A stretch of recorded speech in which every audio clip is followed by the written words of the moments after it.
Hello mga ka-Unified. So para makapag-install ka po ng Java installer, ang una mo gagawin po is punta ka po sa Legacy or punta ka po sa website po natin. So ang website po natin is www.unified.ph. Pag nakapunta ka na po dito sa ating website, so click mo po yung login. So, dito sa login, meron kang makitang legacy account saka version 3. So, yung legacy account, yan po yung version 1 po natin. Then, ito po yung version 3, yan po yung bagong access po natin. So, which is yan yung napakaganda po ngayon na aabangan natin. Okay? Then, ngayon, para makapag-login ka at para makapag-install ka ng Java installer, punta ka lang po sa legacy account. I-click mo po yan. Pag na-click mo tong legacy account, ito na po yung lalabas. Okay? So, magla-login ka lang po dito. So, login mo yung account mo para makita mo yung Java installer po dito sa ating website access. Pag naka-login ka na, ito na po yung itsura niya. Okay? So, ito po yung account ko. Ayan. Ito po yung account ko po mga partners. So, ayan. Pag nakapasok ka na sa ating website, so ang target natin is makapag-download tayo ng Java installer. I-click mo po tong download desktop installer or download unified offline APK. So, yan po yung installer ng Java installer po sa atin. Okay? So, ngayon, i-click po natin yan para makapag-install tayo ng Java installer. Okay? Ayan. So, magda-download na po siya. Ayan. Ayan na siya. 44 seconds. Ayan.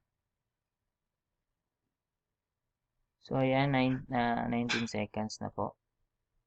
Ayan, pag na-download na, click mo yung folder po, installed mo na po yung i-install mo na lang po yung na-download mo na installer ng Java. So, double click lang po.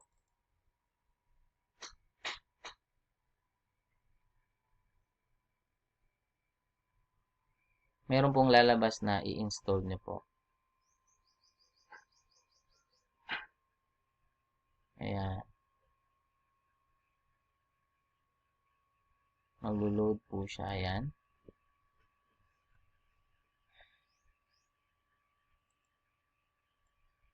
Ayan, click next mo lang. Next mo lang po yan.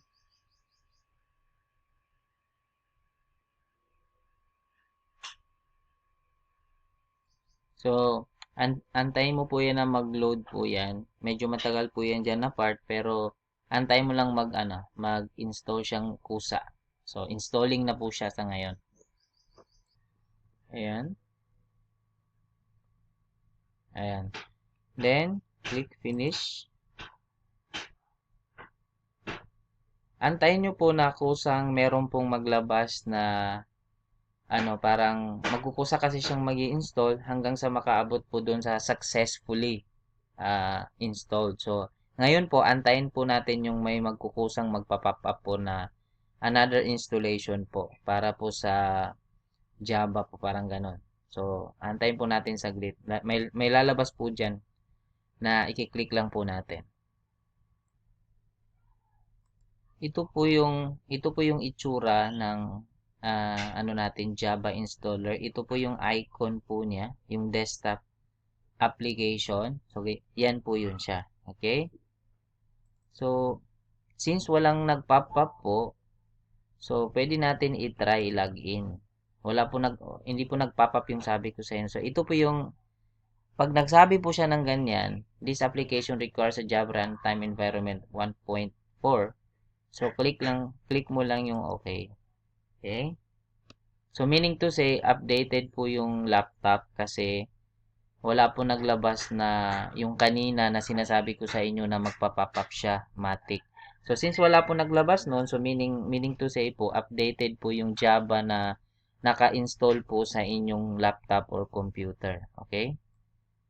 So, pag merong lalabas na ganito,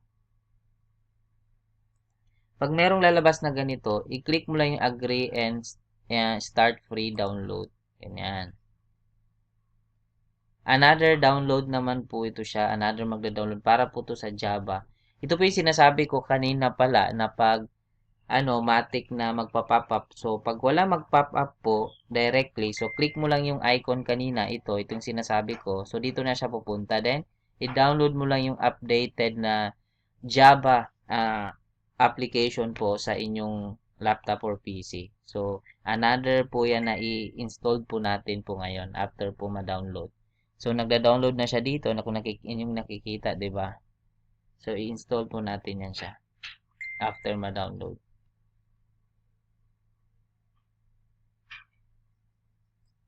So, ayan, na-download na siya.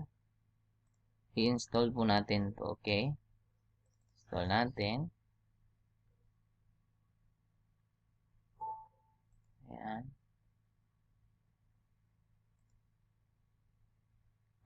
Mag-ano naman po to siya. Mag-i-install naman po siya para ma-update po yung ating Java installer. So, ayan, tayo natin siya mag-load. So, pag na-click mo po yun, ito na naman yung next na lalabas. So, dapat lalabas ito para makapag-finally login ka na. So, install mo lang po yan. Click install. So, ito na yung final na installation. So, mag-i-install po siya niyan until mag-successful po siya. Yun, pwede na po kayo magla-login. So, ayan, antayin natin maging successful. So, ito po yung final na dapat nalalabas. So, you have successfully installed Java. So, pag ito na po yung lalabas, meaning to say po na installed mo na po yung Java installer po natin na desktop application po ng ating Unified. So, close mo na po yan. Ayan. Then, pwede ka na ngayon mag-login. Click mo lang po yan para makapag-login ka. So, click yes. Ayan. Para po lalabas na po yung ating Java at makapag-login na po tayo. So, ito na siya. Ayan. Magla-login na po tayo.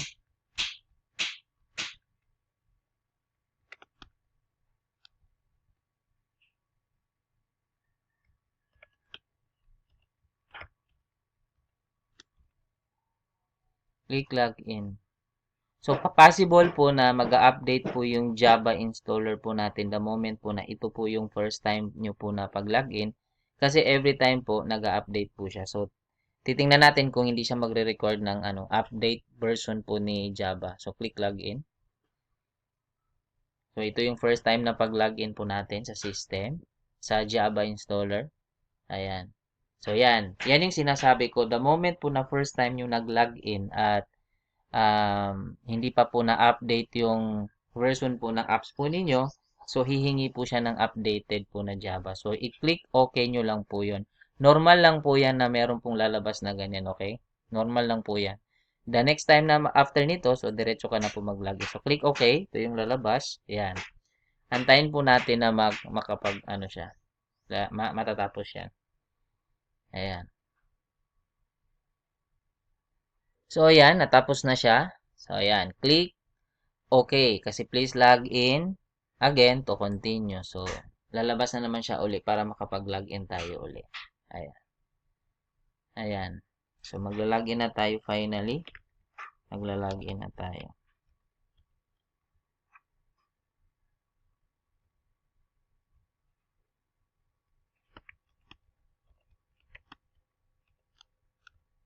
So, ayan. Ito po yung itsura ng ating Java installer mga partners. Ganyan lang po siya ka-simple. So, dapat updated po yan. Ayan. So, click login na po.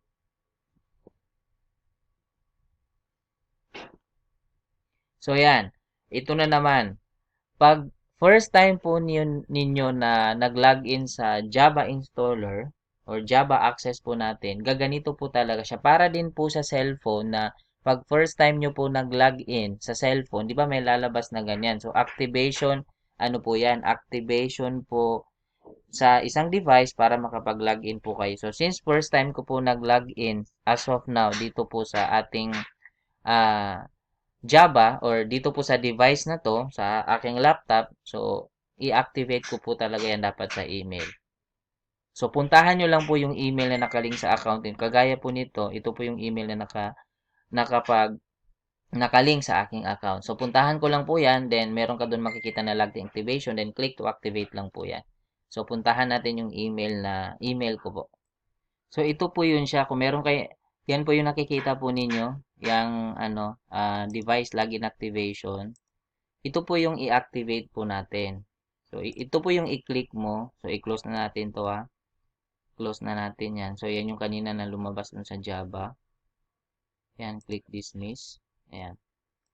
So, ito po yung i-click mo. Ito po yung sinasabi ko na every magla-login ka sa isang device, magaganito siya pag first time mo nag-login sa device na yon. So, kagaya po nito, first time po natin nag-login. So, yan po yung lalabas. So, click to activate mo lang po. Dapat successful yung lalabas. So, ito po. The moment na successful na, meaning pwede ka na mag-login, makakapasok ka na doon. So, balik tayo ulit dito. Ayan, minimize muna natin yan. So, balik na tayo uli para tuloy-tuloy na siya. So, yan. Yan, login successful. Yan. So, ngayon pumapasok na tayo sa Java installer. Java application po para sa PC or laptop.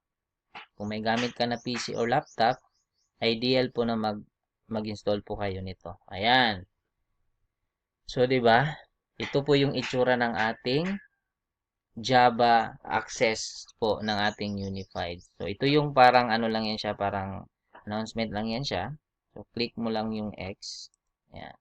So, ito po yung itsura niya. So, makikita nyo lahat yung same din po sa website, saka sa cellphone, mobile apps na meron din po siyang mga announcement. At yan po siya. So, kung ano po yung announcement dun sa ibang access natin, yun din po yung announcement po dito sa ating Java application. Okay? So, makikita nyo lahat yung andyan dyan ng remittance, bills payment confirmation, ayan, loading, emergency fund, online booking, shipping, and a lot more. Andyan dyan po lahat. Okay? Kung ano po yung meron sa ating ibang access, andito din po siya lahat. Ano yung hindi mo makikita dito sa Java installer or Java access po natin? Ang hindi mo lang makikita dito yung mga leverage income mo or network income mo. Yun yung hindi mo makikita dito kasi ang andito lang po na income man dito sa ating Java access ay yung mga purely services lang po talaga natin ang makikita mo dito. So kumpleto po lahat 'yan. So kung i-click mo po 'to, ito yung ano mo, ito yung username mo, ayan, then reg code. And then, andito po lahat, makikita mo dyan magkanong laman ng account mo. Ito yung laman ng load mo. So, ito yung mga international load. Kung gusto mo i-change yung password mo, email mo, ganyan. So, lahat yung, pati po yung mobile mo. So, dito mo yan makikita, okay? So, ayan. Explore mo lang po to siya, mga partners, kasi madali lang po to siya. Kung gaano kadali yung ano natin, yung mobile apps natin, same lang po dito, okay? So ano po yung advantage ano po yung advantage ni Java installer po? Ang kagandahan po nito Java installer, malaki po siya. Malaki po siya titingnan. So possible lahat ng mga ita-type mo hindi ka mahirapan kasi nakikita mo talaga siya na malaki. So ideal po to sa may mga pwesto or may mga outlet.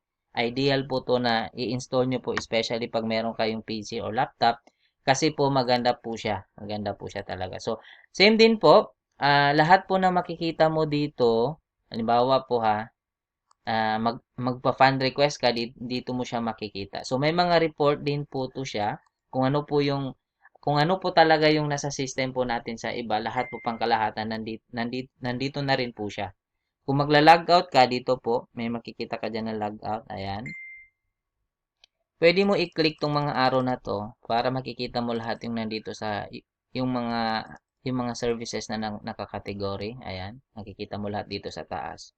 Andito rin po yung lahat po ng report po natin. Click mo dyan, nakakategorize na siya. Kung i-general mo siya, click mo lang yung general, makikita mo lahat dyan. Okay? Magda-download ka rin ng resibo, i-click mo lang po yan kung i-download mo yung resibo. Okay? So, nakakategorize na po siya. Kung gusto mo tingnan ng bills payment, andyan dyan na po siya. Lalabas po siya lahat. Maglo-load lang po siya. Ayan. So, katulad niyan, nasa waiting siya. Ayan. So, ito yung mga bills natin. Kung gusto mo i-click mo kasi gusto mo i-download yung resibo, i-click mo lang, then magda-download na siya ng resibo.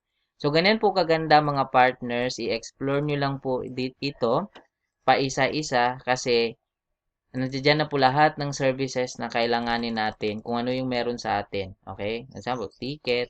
So, gusto mo mag-search ng ticket, nandiyan na po. Okay? So, kung gusto mo tingnan yung mga e-ticket logs or yung mga nabook mo po, ito naman yung mga nabook ko. Ayan. So, lalabas na siya. Gusto mo i-click yung, yan siya, lalabas naman yung ticket. Pwede mo na siyang i-download dyan din po. Okay? So, i-get ticket mo lang. Ayan. So, grabe po. Ganun lang po kaganda. Ganun po kaganda at kasimple po yung Java po natin, sir. Then, explore nyo lang po para po sa many learnings po ninyo na sa journey po ninyo sa Unified, mamamaster nyo po ito pa isa-isa. So, ayan, ila-log out na po natin, mga partners. So, hopefully, may mga natutunan kayo kung paano mag-install po ng Java installer or Java access po natin dito po sa Unified. So, yun lamang po mga ka-Unified. Good more earnings.